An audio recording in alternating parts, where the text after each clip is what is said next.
আল্লাহর এক বান্দা ছিল নামাজের সেজদায়। তখন আল্লাহ রাব্বুল আলামিন তাকে ডাক দিয়ে বলে, বান্দা তুই যতই নামাজ পড়, যতই সেজদা কর, তোর জায়গা জাহান্নাম। এই কথা শুনে বান্দাটি বলল, আলহামদুলিল্লাহ। আল্লাহ তখন বলে, এই বান্দা, জাহান্নামের কথা শুনে কেউ আলহামদুলিল্লাহ কয়? বান্দা তখন বলে, আল্লাহ, জাহান্নামের মালিকও তুমি, জান্নাতের মালিকও তুমি। তুমি আল্লাহ খুশি হয়ে যদি আমাকে জাহান্নামও দাও, তাও আমার আপত্তি করার কোনো অধিকার নেই। আল্লাহ তখন বলেন, বান্দা, জাহান্নামে গেলে তুই পুড়ে যাবি, তোর খুব কষ্ট হবে। বান্দা তখন বলতেছে, আল্লাহ, কষ্ট শুধু আমার হবে না, তোমারও হবে।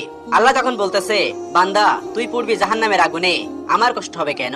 বান্দা তখন বলে, আল্লাহ, কোন মায়ের কোল থেকে যদি কোনো বাচ্চা পানিতে পড়ে যায়, তাহলে কোনো মাই দূরে দাঁড়িয়ে থাকতে পারে না, দৌড়ে গিয়ে বাচ্চাকে কোলে নেয়। আমার বিশ্বাস ওই মায়ের চেয়ে কোটি কোটি গুণ দয়া তোমার বেশি।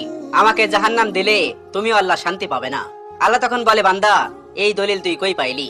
বান্দা তখন বলে, আল্লাহ, আমাদের জাতির পিতা ইব্রাহিম আলাইহিস সালাম তোমার প্রেম মুখে নিয়ে যখন নমরুদের আগুনে পড়ে গেল, তার আগেই তুমি বলে